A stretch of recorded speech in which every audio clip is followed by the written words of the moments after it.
자, 이어서 보겠습니다. 자, 우리 교재 23페이지. 자, 인문서 23페이지에 자, 용어에서 이제 맨 밑에 주거 전용 면적. 자, 주거 용도로만 쓰는 면적을 우리가 주거 전용 면적이라고 합니다. 주거의 용도로만 쓰는 면적이다. 그래서 이 전용 면적 우리 국민주택 규모 전용 면적 85제곱미터 이하 원칙이라고 그랬죠. 그래서 이런 이제 주택의 규모 산정할 때는 전용 면적 기준인데요. 자, 단독 주택은 그냥 다 주거 용도로만 쓴다고 그랬죠. 한 세대가 사니까. 그래서 단독 주택은 그냥 바닥 면적이 다 전용 면적으로 잡혀요. 그런데 그 바닥 면적에서 지하실 그리고 본 건물과 분리된 창고, 차고, 화장실 자 이런 부분은 또 빼주는 거예요. 그럼 우리 단독주택 뭐 일반적으로 단독주택 집이 이렇게 있어요. 그 옆에다가 차고를 이렇게 설치했다. 차고에서 또 셔터가 쫙 올라가면서 시꺼먼 외제차 나오고 그런 거 볼 수 있죠. 뭐 죄송한데요. 아무튼 자 그럼 이 차고 이런 것들 본 건물하고 따로 분리하고 설치한 창고, 차고, 화장실 이런 거는 주거 용도로 안 쓰는 게 명확하니까 이런 것들은 전용 면적에서 빼주겠다. 그리고 지하실을 뭐 창고 같은 걸로 쓰고 있더라. 창고 같은 거 이런 것들도 주거 용도로 쓰는 거 아니니까 지하실도 다 전용 면적제. 그래서 지하실 본 건물과 분리된 창고, 차고, 화장실 이런 부분은 빼준다. 자, 요거는 무슨 주택? 단독주택. 그래서 단독주택은 그냥 바닥 면적이 전용 면적인데 자, 이런 부분은 빼준다. 그 다음에 공동주택. 자, 공동주택은 전유 부분, 공용 부분 이렇게 있다고 그랬죠. 자, 공용 부분의 면적, 공용 면적은 전용 면적하고 달라요. 그래서 공용 면적은 다 제외요. 주거 용도로만 쓰는 각 세대 부분인데 각 세대 외벽의 무슨 선이야? 내부선. 외벽의 내부선을 기준으로 산정한 면적으로 한다. 그래서 외벽의 내부선을 기준으로 전용 면적 산정합니다. 그럼 우리 옛날에 이제 복도형 아파트 있죠? 복도형 아파트. 복도가 이렇게 있으면은 이제 복도 옆에 이제 세대들이 쭉 있어요. 그럼 세대가 이렇게 있다. 그럼 외벽이 일정한 두께를 가지고 건축이 돼 있을 건데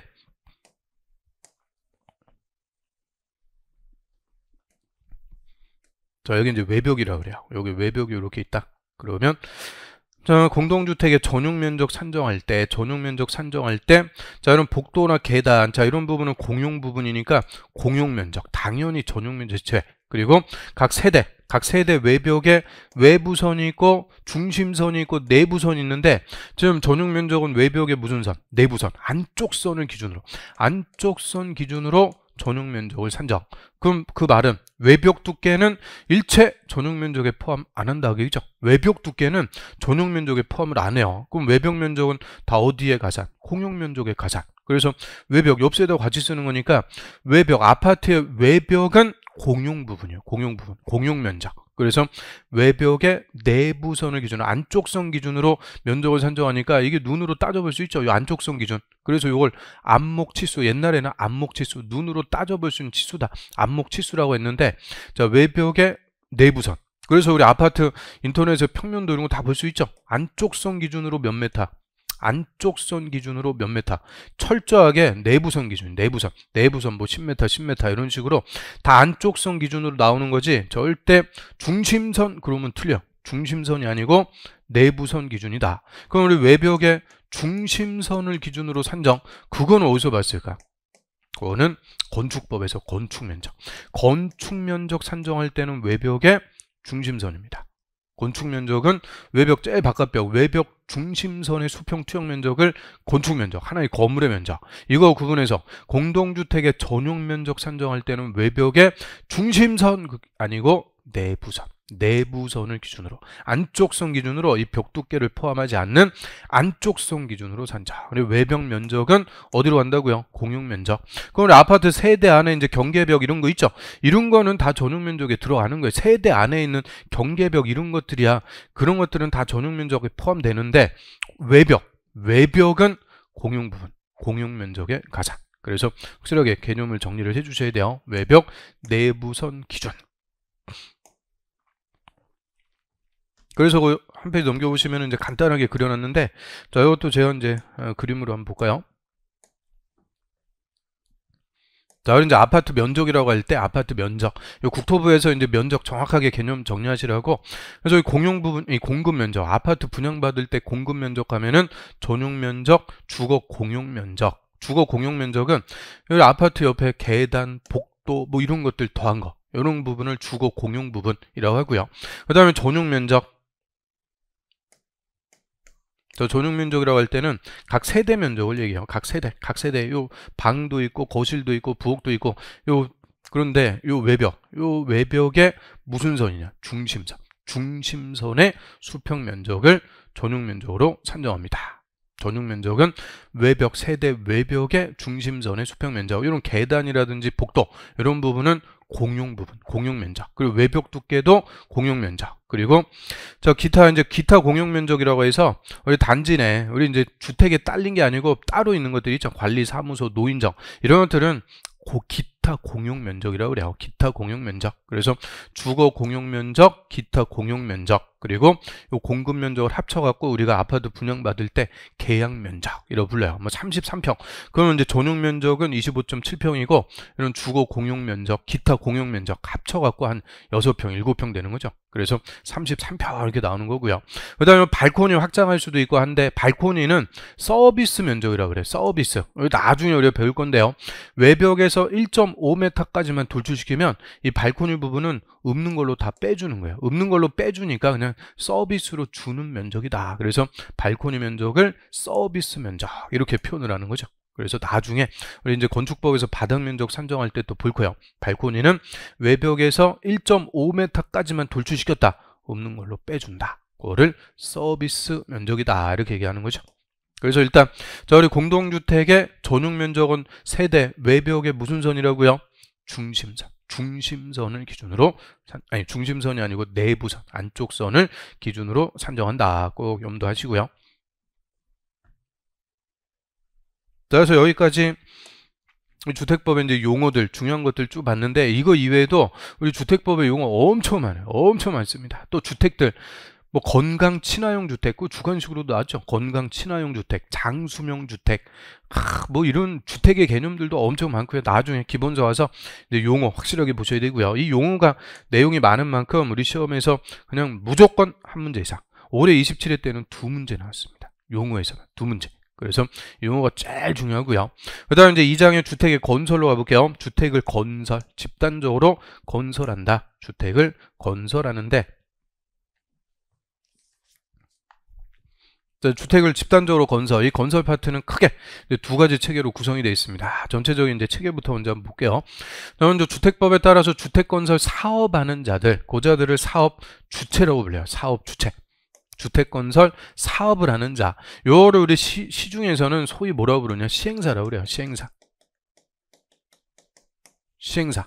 그래서 시행사 개념. 그래서 자기의 책임과 이름으로 주택 건설 사업을 하는 거죠. 주택을 건설해서 공급하고 일정 기간 관리까지 합니다.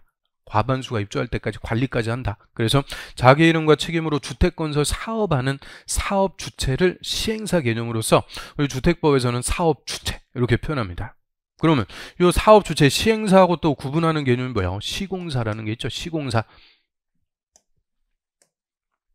사업을 시행하는 것과 시공하는 것은 달라요. 요 시공사, 요거는 아파트 건설 회사를 얘기하는 거예요. 건설 회사. 우리 많이 들어온 거 시중에 아파트 건설 회사 제일 유명한 거 뭐 있어요?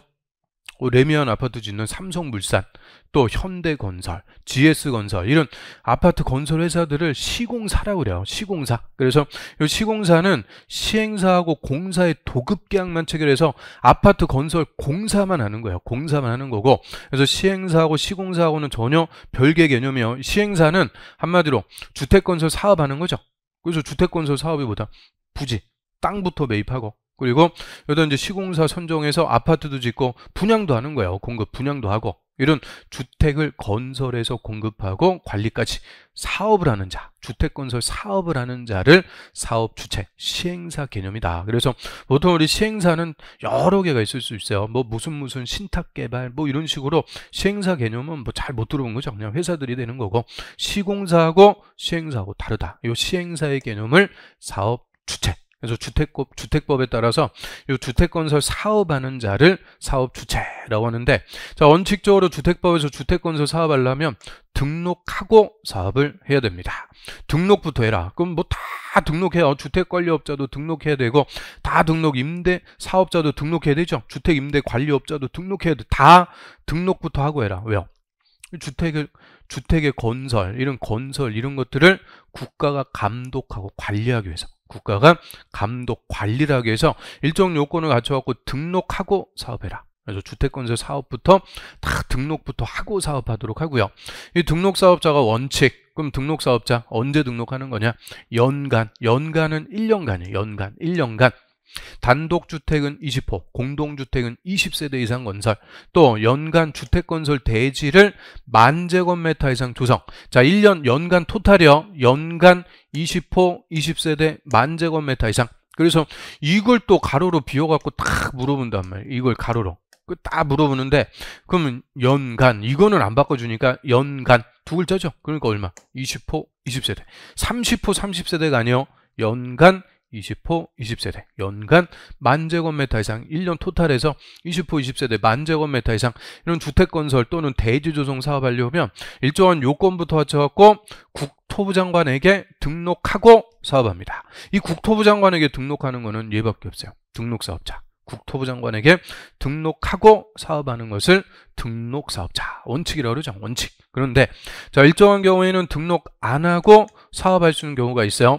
고자들을 비등록 사업자라고 합니다. 등록 안 하고 주택건설 사업할 수 있다. 자, 비등록 사업자는 크게 이렇게 세 가지가 있습니다. 먼저 국가, 지자체, 토지주택공사, 지방공사. 자, 얘들 묶어가지고 뭐다? 공공사업주체. 공공이라고 부르는 거죠. 공공사업주체. 아주 단골 지문이요. 토지주택공사가 연간 10,000제곱미터 이상 대지 조성하려면 국토부 장관에게 등록해야 된다. 땡. 그래서 토지주택공사, 지방공사, 얘들은 주택건설 사업이나 대지조성 사업을 공공사업으로 하는 거죠. 공익사업으로. 그래서 따로 등록하고 그럴 필요가 없다. 비등록으로 빼주고 있어요. 그래서 국가지자체, 토지주택공사, 지방공사, 얘들은 등록할 필요 없다. 또 공익법인. 주택건설 사업을 공익사업으로 하기 위해서 만든 공익법인이라고 그래요. 공익법인. 그래서 대표적으로 우리나라의 뭐 한국 사랑의 집짓기 운동 연합회 이런 공익법인들 은근히 많이 있어요. 이 공익사업 하는 거니까 따로 등록할 필요 없이 할 수 있는 또 예외, 특례를 주고요. 그 다음에 등록사업자하고 공동으로 주택건설 사업하는 주택조합, 그리고 고용자. 얘들은 등록사업자와 같이 할 때는 또 등록할 필요가 없다. 비등록으로 빼주고 있습니다. 그리고 주택조합이 이제 조합원의 주택을 건설한다고 그래요. 조합원의 주택, 조합 아파트. 그래서 지역조합이나 직장조합이 조합 아파트를 함께 지어갖고 같이 분양받는 거예요. 이런 주택조합이 조합 아파트 건설할 때 등록사업자와 같이 할 수가 있고요. 고용자는 쉽게 해서 회사예요. 회사. 근로자를 고용하고 있는 회사. 회사가 근로자의 주택, 소위 사원 아파트라고 그러죠. 사원 아파트 지을 때 이때도 등록사업자와 같이 할 수 있고, 같이 하면은 등록할 필요가 없이 조합주택, 사원주택 건설할 수 있는 특례를 줍니다. 그래서 크게 이렇게 이제 세 명입니다. 공공사업주체, 공익법인, 공동사업주체로서 주택조합과 고용자. 얘들은 등록 안 하고 사업할 수 있다. 그럼 반대로 자, 요 세 개가 아니면 연간 20호, 20세대 연간 10,000제곱미터 이상 사업하려면 주택법에 따라서 뭐 해야 된다고요? 등록해야 돼요. 등록 안 하고 사업하면 무등록 사업자 처벌해버립니다. 무등록 2년 이하의 징역 또는 2천만 원 이하의 벌금. 2년 2천 세게 처벌해요. 그래서 요 규모 이상으로 사업하려면 등록하고 사업한다. 그런데 비등록이 이렇게 세 가지가 있다. 그 다음에 이 사업 주체가 이제 주택을 건설하는 절차입니다. 건설 절차. 우리 주택법에서 주택을 집단적으로 건설할 때는 사업계획 승인을 받습니다. 사업계획 승인. 이 용어를 써요. 건축법에서는 건물 건축하려면 뭘 받아야 돼요? 건축허가. 건축법은 건축허가 받는 거고, 주택법은 아파트 단지를 건설하는 거예요. 그럼 아파트 단지에 아파트, 부대시설, 복리시설 이런 거 어떻게 배치해갖고 멋진 아파트 단지로 만들어 볼지 사업 계획을 만들어 갖고 행정처한테 와서 승인, 사인부터 받아야 돼요. 사업계획 승인 받으면은 이제 5년 내 착수해갖고 공사합니다. 아파트 건설 공사 한 3년 공사하죠. 공사 다 끝났어요. 그럼 사업계획 승인 받은 대로 공사를 잘 끝냈는지 검사 받는 거. 이 준공검사를 주택법에서는 또 사용검사 받는다고 그래요. 사용검사. 우리 건축법에서는 건축허가 받은 대로 공사했는지 사용 승인 받는다라고 그랬죠. 사용 승인. 근데 주택법은 사용 검사. 그러니까 용어들을 비슷한데 조금씩 다 다르겠습니다. 그래서 건축법은 사용 승인, 주택법은 사용 검사.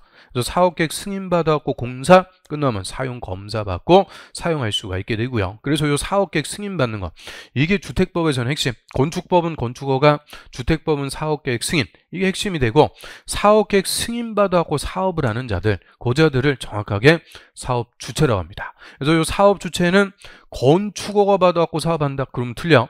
건축허가는 무슨 법이라고요? 건축법. 주택법에서는 항상 무슨 말을 쓴다고요? 사업계획 승인. 그래서 사업계획 승인 받아갖고 사업하는 자, 그 자들을 사업 주체. 그래서 크게 여기 사업 주체, 건설 절차 두 가지 체계로 구성되어 있는 것이 주택의 건설 파트라고 합니다. 그럼 이제 등록사업자부터 하나씩 정리 나갈까요?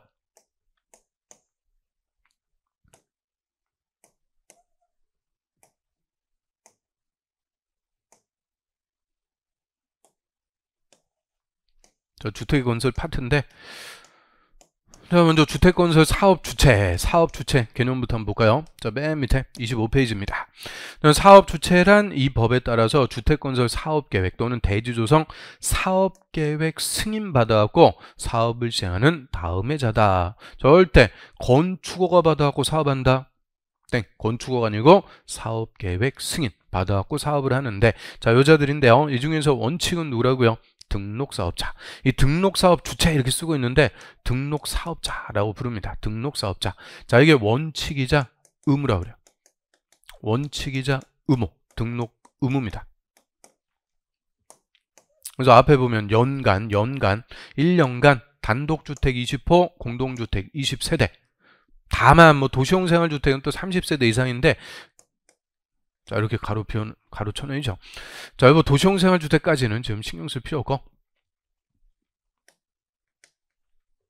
그래서 원칙 연간 20호, 20세대 이상 주택 건설 또는 연간 10,000제곱미터 이상 대지조성 사업하려면, 자, 누구한테 와서 등록하라고요? 국토부 장관에게 등록해야 된다.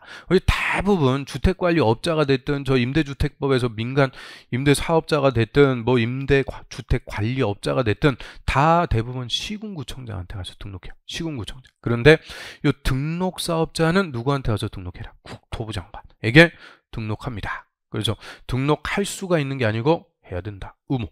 등록하고 사업하는 것이 원칙. 자, 그런데 다음의 사업 주체는 등록하지 않는다. 등록 안 하고 또 사업할 수 있는 자들. 먼저 1번 국가, 지자체, 토지주택공사, 지방공사. 얘들은 등록해야 돼요? 필요 없어요? 필요 없다. 그래서 얘들 묶어갖고 보다 공공사업주체. 공공사업주체. 그 다음에 공익법인 설립 운영에 관한 법률에 따라서 주택건설 사업을 목적으로 설립한 공익법인. 아니, 공익사업 하는 거니까 공익법인도 등록할 필요가 없죠. 그 다음에 주택조합.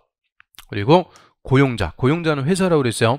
자, 주택조합이든 고용자든 가로에 등록사업자하고 공동으로 주택 건설 사업할 때만 해당한다. 그래서 3번하고 4번 얘들은 묶어갖고 공동사업주체. 그래서 공공사업주체거나 공익법인이거나 주택조합과 고용자, 공동사업주체인 조합과 고용자, 얘들은 등록 안 하고 사업할 수가 있습니다. 그래서 이제 공동사업주체, 자, 등록사업자, 이 등록한 자하고 같이 사업하는 공동사업주체 개념이 이렇게 세 가지가 있는데요. 자, 이 중에서 주택조합 볼까요? 주택조합. 자, 토지소유자는 말 그대로 토지소유자, 땅이 있는 거예요. 땅이 있는데 얘들이 아파트 건설할 능력이 있어요? 없어요? 없죠. 그러니까 등록사업자와 같이 할 수 있다. 그거를 토지소유자와 등록사업자와 공동사업주체로 본다라고 하는 거고요. 뭐 이건 읽어보시면 되고. 자, 주택조합인데 세대수를 늘리지 않는 리모델링 조합은 죄입니다. 우리 좀 전에 중축으로 리모델링 할 때는 기존 세대수 몇 프로까지? 15%까지 늘릴 수 있다고 그랬죠? 그럼 세대수가 늘어난다. 1000세대 아파트 단지 중축으로 할 때 150세대 더 짓는 거니까 그건 건설이 되는 거죠. 그런데 세대수를 늘리지 않는 리모델링 조합은 제외. 그 말은 건설하는 사업 주체가 아니다. 세대수 증가가 없으면은 건설하는 게 아니니까 그 리모델링 조합은 제외가 됩니다. 세대수 증가가 없는 리모델링 조합은 제외. 건설 사업 주체 아니까 빼고요.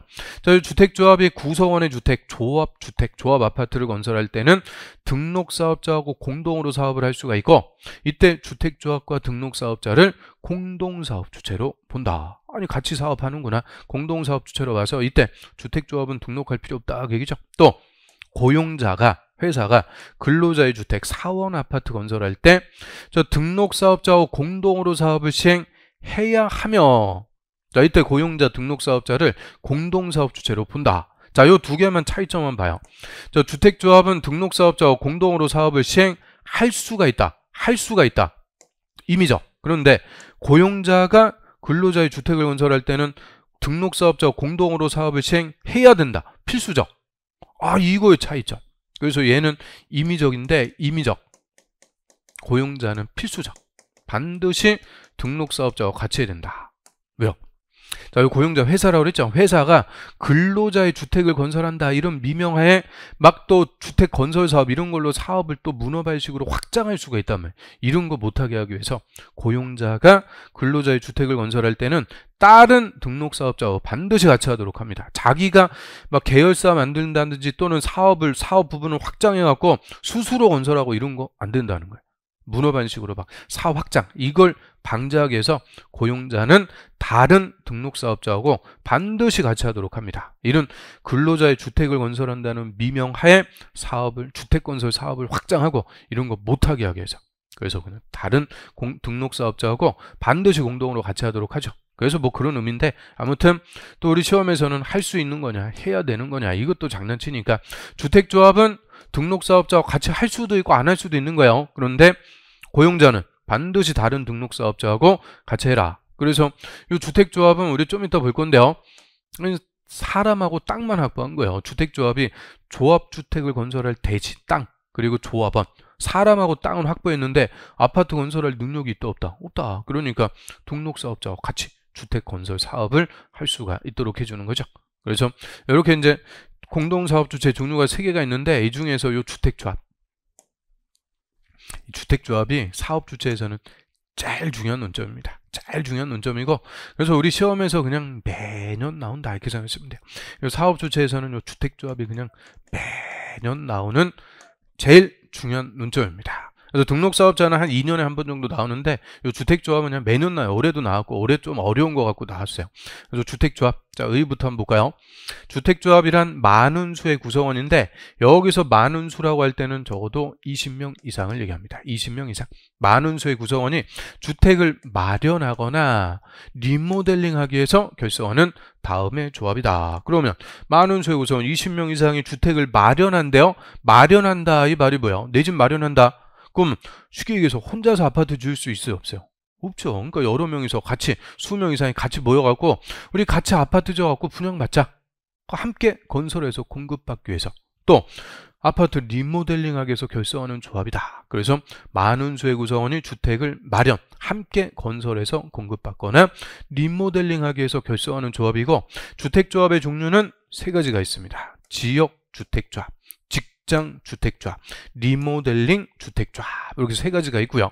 그래서 우리 나중에 배울 건데, 재건축조합 이런 거는 주택조합이다 그러면 또 틀려요. 재건축조합 이런 거는 정비법에 따라 설립하는 정비사업조합이라고 그래요.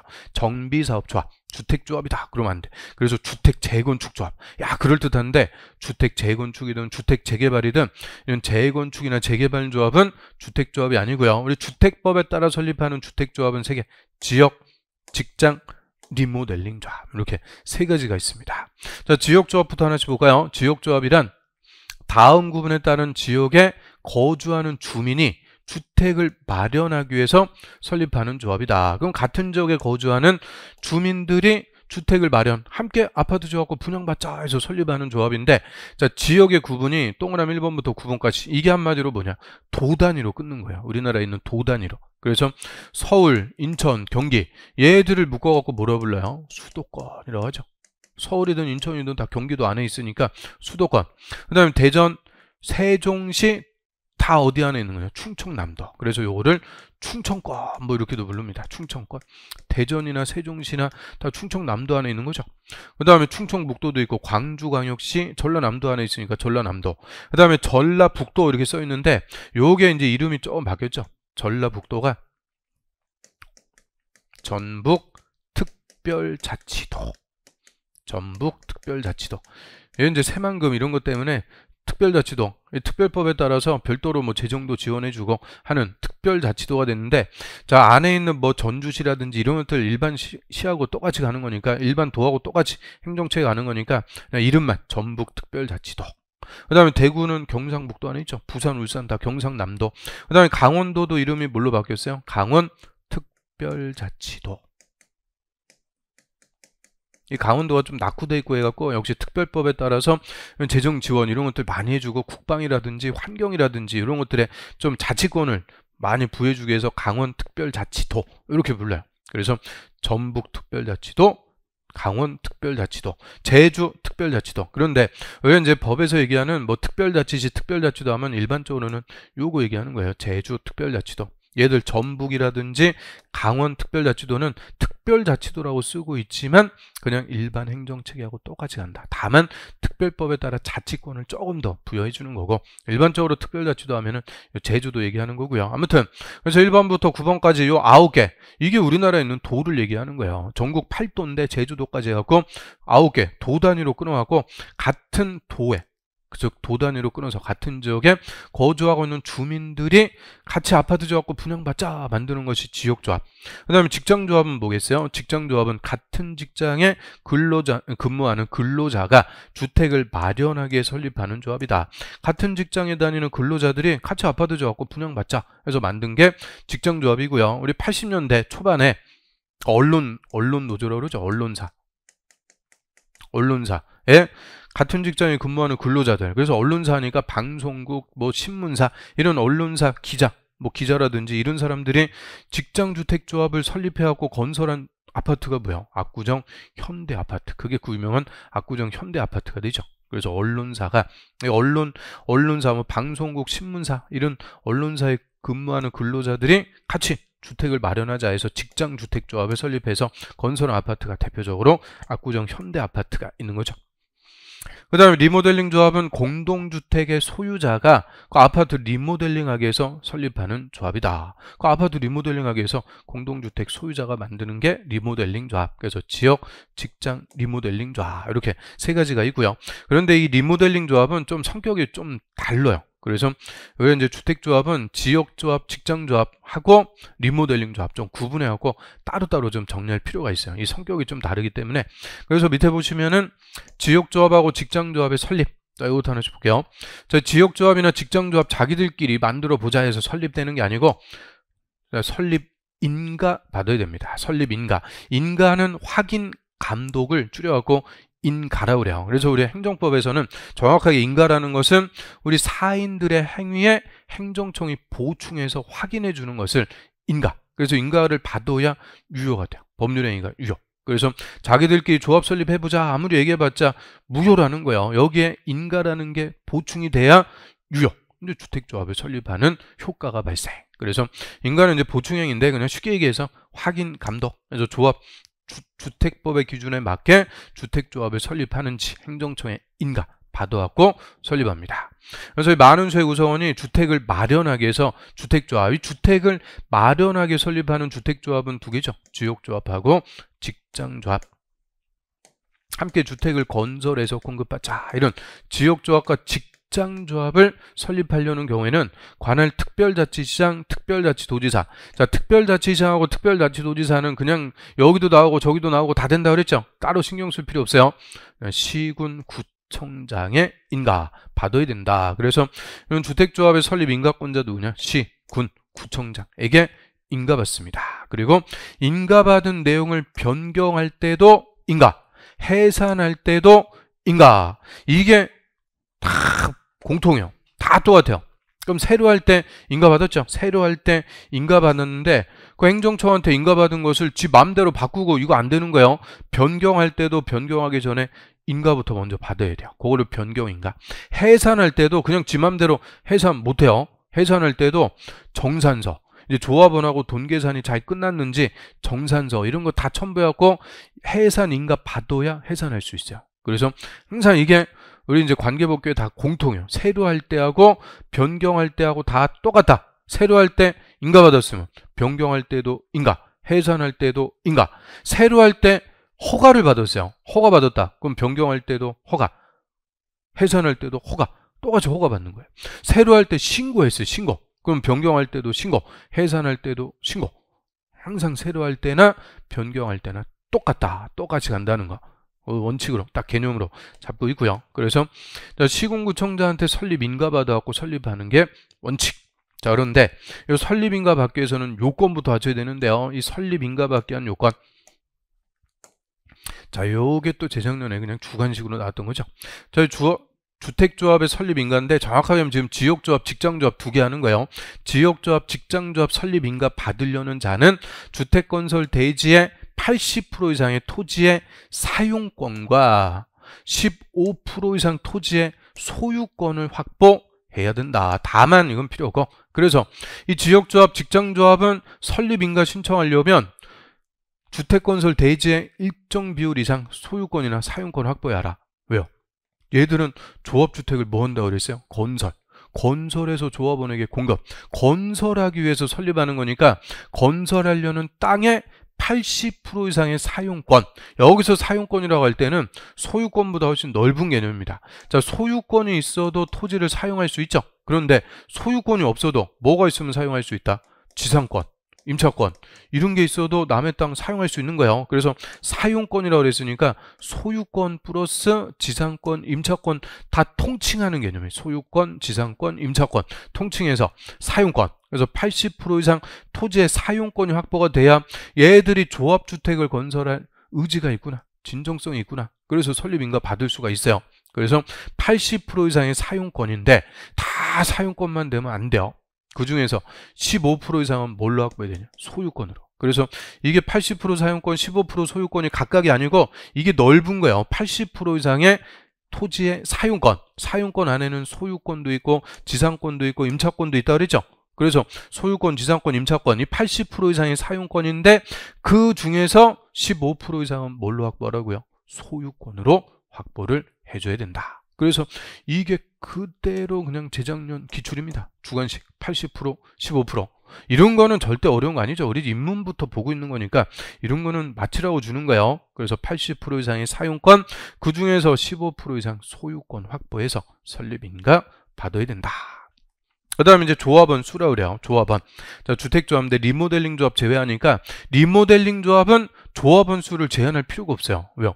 아니 원래 있던 아파트 리모델링 하겠다는데 뭐 조합원 몇 명이냐 따질 이유가 없죠. 그래서 조합원 수를 제한하는 것은 지역조합하고 직장조합. 그래서 주택조합은 주택건설 예정세대 수 50% 이상 조합원으로 구성하되, 자 이게 원칙입니다. 50% 이상. 조합원으로 구성하는데 최소 몇 명 이상이 되냐? 20명 이상. 이게 최소 20명 이상. 자, 이 요건을 설립 인가 받는 날부터 조합주택 건설공사 끝나고 사용검사 받을 때까지, 사용검사를 받을 때까지 계속해서 이 조합원 수의 요건을 충족해야 돼요. 그래서 건설 예정세대 수 50% 이상인데 최소 20명 이상. 그럼 이게 또 뭔 말이냐? 자, 의미 한번 볼까요? 예를 들어갖고 저 지역조합이요. 같은 지역에 살고 있는 주민들이 같이 아파트 지어봅시다. 아파트 지어갖고 분양받아 봅시다. 지역조합을 설립하려고 하는데 이 지역조합에서 건설하려는 조합 아파트가 300세대라고 그래요. 300세대. 그럼 이 조합은 이제 설립 인가 받기 위해서 일단 조합은 몇 명 모아야 되냐? 건설 예정세대 수 50% 이상 150명 모아야 돼요. 150명 모아야 조합 설립 인가 받을 수가 있어요. 인가 받을 때부터니까 하여튼 이 50% 이상 원칙. 그런데 나머지 그럼 150명은 뭐 할 수 있냐? 나머지 150명은 나중에 이제 조합 설립 인가 후에 추가 모집 승인 받아갖고 조합원을 추가 모집할 수가 있어요. 나머지 150명은 조합원 추가 모집할 수 있다. 추가 모집. 이거는 이제 나중에 기본서도 한번 보도록 하고요. 자, 그런데 이 지역조합에서 건설하려는 조합 아파트가 30세대라고 그래요. 30세대. 그러면 조합원 15명 모아갖고 인가받는다? 아니라는 거예요. 이때는 몇 명? 20명. 20명은 돼야 설립 인가 받을 수 있다. 그러니까 의미 아시겠어요? 원칙은 건설 예정세대 수 50% 이상. 근데 이 50%가 20명이 안 돼. 그러면 최소 20명은 되라. 그래서 원칙과 최소. 건설 예정세대 수 50% 이상. 최소 20명 이상. 이 요건을 언제까지 충족해야 된다고요? 사용검사일까지. 사용검사일까지. 자, 요 조합원 수도 50%, 20%, 20명. 물어보기 좋은 논점입니다. 아주 잘 물어봐요. 그 다음에 조합원의 자격 한번 볼까요? 조합원의 자격. 자, 이 조합원의 자격 바로 써 있는데 요거는 저 PPT 갖고 먼저 한번 정리해 볼게요. 그럼 조합원 누가 될 수 있는지. 자, 이렇게 우리 이제 지역조합에 조합원 요 광고, 사진 이런 거 은근히 많아요. 그래서 같이 아파트 줘갖고 분양 받아봅시다. 그래서 지역조합에 조합원 사진, 조합원 모집 광고 이런 것도 우리 흔히 볼 수가 있는데요. 그러면은 조합의 조합원 누가 되는 거냐? 조합원의 자격. 일단 조합원의 자격은 항상 조합 설립 인가 신청일 기준입니다. 조합 설립 인가일 기준으로 한다? 그러면 안 돼요. 조합 설립 인가 신청일 기준. 이게 좀 독특해요. 설립 인가 신청할 때가 기준이다. 그래서 우리 공동주택관리법에서 동별 대표자도 제출 서류 마감일이 기준이죠. 그런 게 좀 독특해요. 서류 마감일을 기준으로. 그래서 이것도 조합원도 조합 설립 인가일 기준이 아니고 신청일을 기준. 조합 설립 인가 신청일 기준으로 해서 일정한 자격을 갖추고 있어야 조합원이 될 수가 있는데요. 자, 먼저 지역조합의 조합원이 되려면 크게 이렇게 세 가지 요건 갖춰야 돼요. 조합 설립 인가 신청일부터 조합주택 입주 가능해요. 조합주택에 입주할 때까지 무주택, 주택을 소유하지 않았다. 또는 전용면적 85제곱미터 이하의 주택 한 채를 소유하고 있는 세대주입니다. 세대주가 조합원이 될 수 있다. 그럼 이거 풀어갖고 얘기하면요. 무주택 세대주. 그런데 무주택 세대주만 지역조합의 조합원이 된다? 틀려. 종전에는 무주택 세대주만 조합원이 됐어요. 그런데 이게 무주택 세대주만 모으려고 그러니까 잘 조합원 모집이 될까 안 될까? 안 돼요. 그래서 이것도 하나 껴준 거죠. 85제곱미터 이하 주택 한 채를 소유한 세대주까지 조합원 자격을 허용해 줍니다. 그래서 무주택 세대주 또는 85 이하 주택 한 채를 소유한 세대주로서 자, 지역조합이니까 그 같은 지역에 6개월 이상 계속 거주하고 있어야 돼요. 같은 지역에 계속 6개월 이상 거주해온 사람일 것. 그리고 본인이나 배우자가 이 지역조합이나 직장조합에 중복해서 가입하고 있으면 안 됩니다. 왜요? 아니 지역조합이나 직장조합의 조합원이 되면 조합 아파트를 우선적으로 분양받는데 아니 본인이 하나 받고 배우자가 하나 받고 또 다른 데 조합원이 돼서 또 하나 받고 그러면 되겠어요? 안 되겠어요? 안 된다. 1세대 1주택이라고 그랬으니까. 그래서 본인이나 배우자가 다른 지역조합이나 직장조합에 중복해서 가입하고 있으면 안 됩니다. 그래서 요 세 가지의 요건을 갖추고 있으면은 지역조합의 조합원이 될 수가 있게 돼요. 그 다음에 직장조합의 조합원도 똑같아요. 직장조합도 무주택 또는 전용면적 80 이하 주택 한 채를 소유한 세대주. 그래서 무주택 세대주 또는 85제곱미터 이하 주택 한 채를 소유한 세대주. 그리고 자, 요 CF는 좀 이따 보고요. 그 다음에 직장조합이니까 요거는 같은 지역에 소재하는 같은 직장에 근무만 하고 있습니다. 같은 직장에 근무한 사람. 그럼 우리 좀 전에 지역조합에서 거주는 몇 개월 이상? 6개월 이상. 근데 얘는 6개월 이상 근무한 사람 그럼 틀려. 그냥 하루라도 같은 직장에 근무하고 있으면 돼요. 그래서 같은 지역에 소재하는 같은 직장에 근무하고 있고 그 다음 본인이나 배우자가 역시 지역조합이나 직장조합에 중복해서 가입하고 있으면 안 된다. 그래서 크게 이렇게 세 가지 요건을 갖추고 있으면 직장조합의 조합원이 되는데요. 그러면 지역조합하고 직장조합의 조합원 자격 거의 같습니다. 거의 똑같아요. 왜요? 지역조합이든 직장조합이든 다 뭐 하기 위해서 설립하는 거예요? 조합주택을 건설해서 공급, 즉 주택을 마련하기 위해서 설립합니다. 그래서 저 무주택이거나 85 이하의 주택 한 채를 소유한 세대주인데 같은 지역에 6개월 이상 거주한 주민이 만들면 뭐가 되는 거고 지역조합. 같은 직장에 근무하는 근로자가 만들면 직장조합. 그래서 지역조합, 직장조합은 본질이 그냥 거의 비슷한 거예요. 무주택 또는 85 이하 주택 한 채를 소유한 세대주인데 같은 지역에 거주한 주민이냐 같은 직장에 근무하는 근로자냐 그것만 차이점. 그래서 이거 우리 지역의료보험, 직장의료보험 있듯이 주택조합도 지역주택조합, 직장주택조합 이렇게 있는 거죠. 그래서 거주하는 주민이냐 근무하는 근로자냐 요 차이점. 그런데 이제 나중에 볼 거예요. 이 직장조합은 인가받는 게 아니고 신고만 하고 설립하는 또 특별한 게 하나가 있어요. 설립 신고만 해주고 설립할 수 있다. 그럼 인가받는 거하고 신고하는 거 뭐가 더 쉬울까요? 신고가 훨씬 쉽죠. 그냥 신고만 하면 설립된다니까요. 그래서 신고만 하고 설립하는 게, 자, 이게 목적이 국민주택을 공급만 받게 설립하는 직장조합이에요. 국민주택을 공급만 받기 위해서, 건설하는 게 아니고 공급만 받게 설립하는 직장조합. 그래서 이게 옛날에, 요새는 거의 의미가 없어요. 옛날에 저 세종시 같은데 공무원들이 잘 이주 안 하려고 그러죠. 그래서 이런 공무원들에게 국민주택을 우선적으로 공급해주기 위해서 직장조합 같은 거 만들어갖고 세종시로 이전하는 공무원들에게 우선적으로 국민주택을 공급할 수가 있었어요. 그래서 이런 이제 국민주택을 공급만 받게 설립하는 직장조합일 때, 이때는 간단하게 신고만 해주면 돼요. 그런데 얘는 대신 국민주택을 공급만 받는다. 국민주택 누구만 공급받는다 그랬어요? 무주택 세대주만. 그래서 이거는 철저하게 무주택 세대주만 조합원이 되는 거예요. 그러면 누가 안 된다? 85 이하의 주택 한 채 소유한자.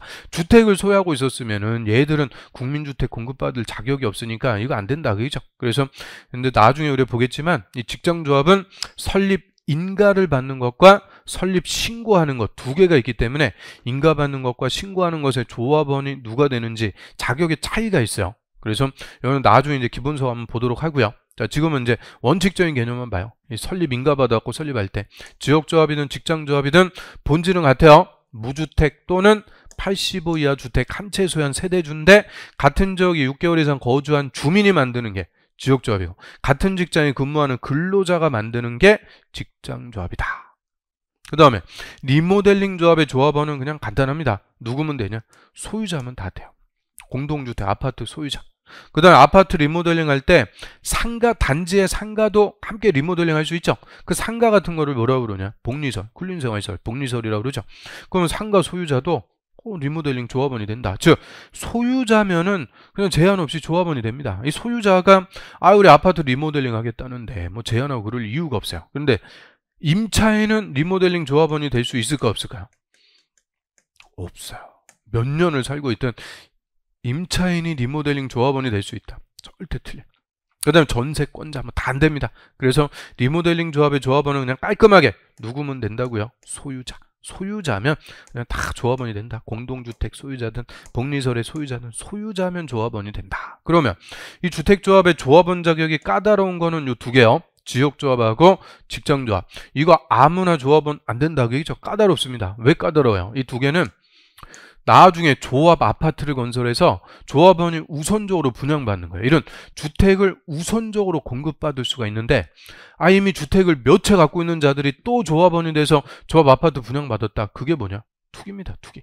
그래서 이 조합원 지위라는 것이 주택을 우선적으로 공급받을 수 있는 거기 때문에 투기 방지를 위해서 아무나 조합원이 될 수가 없도록 조합원 자격이 까다로워요. 까다로운 만큼 함부로 조합원을 교체하는 거, 신규 가입시키는 거, 이런 것들도 다 원칙적으로 금지입니다. 조합원의 교체, 신규 가입시키는 것도 다 원칙적으로 금지. 그래서 조합원 교체 등을 금지하는 것은 지역조합하고 직장조합. 그리고 이런 지역조합이나 직장조합의 조합원이 되면 조합주택 우선적으로 공급받는다고 그랬죠. 이런 조합원의 지위, 이런 거를 소위 우리 딱지라고 그래요. 실무에서 옛날에 이제 딱지라고 불러갖고, 이런 딱지 개념은 양도, 양수, 알선, 광고 다 금지요.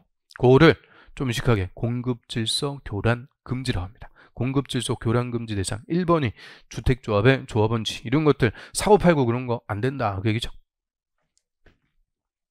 그래서 조합원지들 쭉 설명드렸는데요. 자, 교재 보고 정리해볼까요?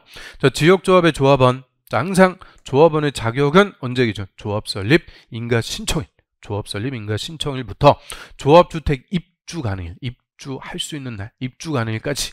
자, 세대원 전원이 주택을 소유하고 있지 않은 세대의 세대주. 이거 뭐만 써놓은 거냐? 무주택 세대주만 써놨죠. 무주택 세대주인데 무주택 세대주뿐만 아니라 누구까지 된다고 그랬어요? 전용면적 85 이하 주택 한 채 소유한 세대주까지 조합원 자격을 인정. 그래서 입문서에서 이게 또 빠져 있어갖고 그래서 제가 먼저 설명을 드린 거예요. 그래서 무주택 세대주뿐만 아니라 85제곱미터 이하 주택 한 채 소유한 세대주까지 조합원이 됩니다. 그 다음에 조합 설립 인가 신청 현재 같은 지역에 6개월 이상 계속 거주해온 사람일 것. 그리고 본인이나 배우자가 지역조합이나 직장조합에 중복해서 가입하고 있지 않을 것. 중복해서 가입하면 안 된다. 그 다음에 직장조합의 조합원. 자, 역시 조합 설립 인가 신청일부터 조합주택 입주관일까지 세대주 포함해서 전원이 주택을 소유하고 있지 않은 세대주 일거 딱 끊었는데 누구도 된다고요.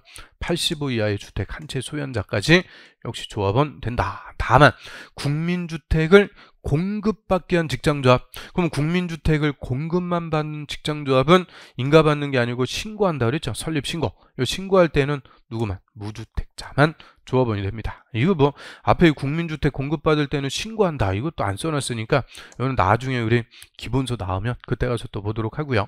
그 다음에 조합설립 인가신청 연재 동일한 특별시, 광역시, 특별자치시, 특별자치도는 그냥 맨날 나온다 그랬으니까 가로 묶어갖고 생략해도 되고요. 시 또는 군, 특광시군 안에 소재하는, 즉 같은 지역에 소재하는 동일한 국가기관, 지자체, 법인에 근무하는 자일 것. 근무. 그럼 국가기관, 지자체 근무하면 뭐라고 불러요? 공무원이라고 그러죠. 공무원. 나머지 회사, 같은 직장, 법인. 그래서 국가기관, 지자체, 법인 이거 묶어갖고 같은 직장이죠. 같은 직장에 근무하는 사람이면 된다. 역시 중복 가입하면 안 됩니다. 그래서 이런 요건 갖추면은 직장조합의 조합원이 되고요. 자, 요거 구분해갖고 밑에 리모델링 조합. 자, 리모델링 조합은 좀 지역조합, 직장조합하고 성격이 다르다 그랬어요. 지역조합, 직장조합은 함께 주택을 건설해서 공급받자, 마련하기 위해서 설립하는 거고, 얘는 원래 있던 주택을 뭐 하기 위해서? 리모델링 하기 위해서 설립하는 거죠. 그래서 이 리모델링 조합 설립할 때도 관할 시군구청장한테 가서 인가받습니다. 시군구청장의 인가. 특별자치시장, 특별자치도지사는 이제 가로 묶어갖고 그냥 생략해도 돼요. 이거 계속 읽으려고 그러면 길어지니까 시군구청장에게 인가. 변경할 때도 인가 똑같이 받아야 돼요. 그 다음 밑에 리모델링 조합은 설립하기 위해서, 얘는 리모델링 하는 거지 건설 아파트 새로 짓고 그런 거 아니죠. 그러니까 뭐 대지의 사용권 확보하고 이런 거 없어요. 대신 아파트 소유자들 동의 받아야 돼요. 그게 이제 결의서 받아와라. 그래서 주택을 리모델링하기 위해서 리모델링 조합 설립하려면 다음 구분에 따른 구분 소유자와 의결권의 결의를 증명하는 서류를 첨부해서 인가받아야 된다. 자, 여기 나중에 우리 이제 집합건물법에서 배울 건데요. 구분 소유자는 쉽게 얘기하면 뭐예요? 구분 소유자는 각 세대 소유자를 얘기해요. 전유 부분의 소유자. 그리고 의결권. 우리 관리단에서 의결권은 공용 면적, 지분 비율에 따르는 거죠. 지분 비율. 그래서 이 구분 소유자하고 의결권은 이제 지분 비율. 이 지분은 어떻게 들어가는 거냐? 전유 부분의 면적에 따라서 지분 비율이 정해집니다. 즉 전유 면적이 크면 지분도 커지는 거예요. 그래서 저 구분 소유자는 그냥 각 세대 소유자, 그리고 의결권은 지분 비율을 얘기해요. 지분 비율. 그래서 대지 소유권의 지분 비율이라든지 공용 부분의 지분 비율, 이 지분 비율 요거는 전용 면적에 따라서 정해진다. 그래서 이 각각의 구분 소유자 그리고 의결권, 지분, 이 결의를 증명하는 서류, 결의서를 첨부해서 설립 인가받는데요. 즉 구분 소유자 그리고 지분 비율의 동의서 갖고 와라. 그래서 주택단지 전체를 리모델링 할 때, 단지 전체를 리모델링 합니다. 이때는 전체 구분 소유자 의결권 각 3분의 2 이상 동의 및 각 동별 구분 소유자 의결권 과반수의 결의를 받아야 된다. 그래서 저에게 전체 3분의 2인데 동별로도 얼마는 충족해라? 3분의 2. 자, 우리 의미 한번 볼까요? 아파트 단지인데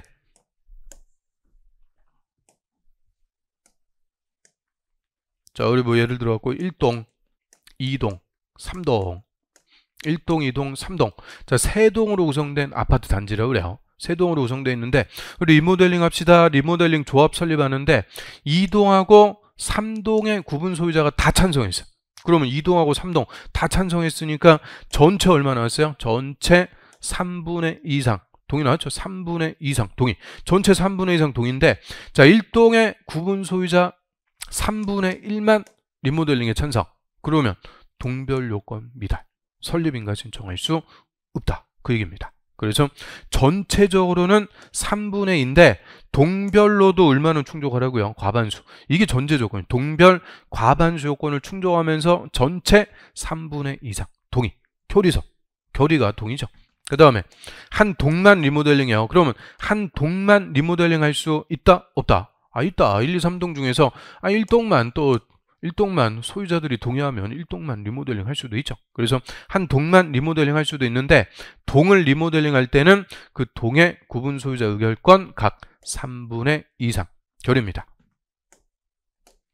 3분의 2 이상의 결의. 그래서 결론, 단지 전체를 리모델링 하든 한 동만 리모델링 하든 얼마의 동의 받아라? 3분의 2 이상의 동의입니다. 3분의 2. 3분의 2 이상의 동의 받아서 설립인가 받는 거죠. 그리고 전체일 때는 전체 3분의 2인데 동별로도 과반수는 충족. 동별 과반수 충족하면서 전체 3분의 2. 한 동은 그 동의 3분의 2. 그래서 3분의 2 이상 동의 받아서 동의서를 첨부해 갖고 설립인가 신청. 그래서 이 설립인가 받게 한 요건이 지금 달라요. 우리 좀 전에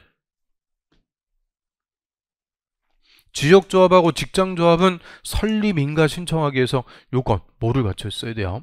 대지의 80% 이상의 사용권, 15% 이상의 소유권 확보해서 설립인가 받는다.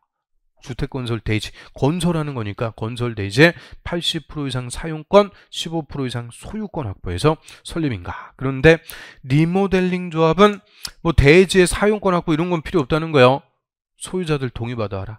그래서 한마디로 얼마의 동의? 3분의 2 이상 동의 받아갖고 설립인가 신청. 그리고 저희 리모델링 조합의 조합원은 그냥 누구면 된다고요? 소유자, 공동주택 소유자, 복리설 상가 소유자, 또 건축허가 받아갖고 건축한 공동주택의 소유자, 소유자 동의입니다. 아니 소유자가 다 그냥 조합원이 된다. 그리고 자 이것도 다 공식인데요. 공유하고 있어요. 이 소유권을 여러 명에서 공유하고 있을 때는 공유자 각각 그러면은 무조건 틀려요.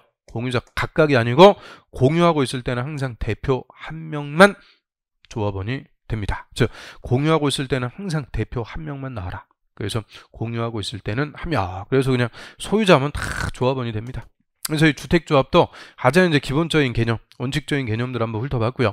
이게 이제 주택조합 막 설립인가 받고 조합원 또 모집해서 조합주택을 건설하고 건설한 조합주택을 조합원에게 우선적으로 공급하고 이런 주택조합이 내용이 꽤 됩니다. 그래서 우리 시험에 매년 한 문제 이상 꼬박꼬박 물어볼 수밖에 없어요. 그래서 가장 일단 기본적인 개념들을 정리해봤고요. 자 여기까지 하고 이제 사업 주체가 주택을 집단적으로 건설할 때 절차. 자, 이어갖고 보도록 하겠습니다. 좀 쉬었다 하겠습니다.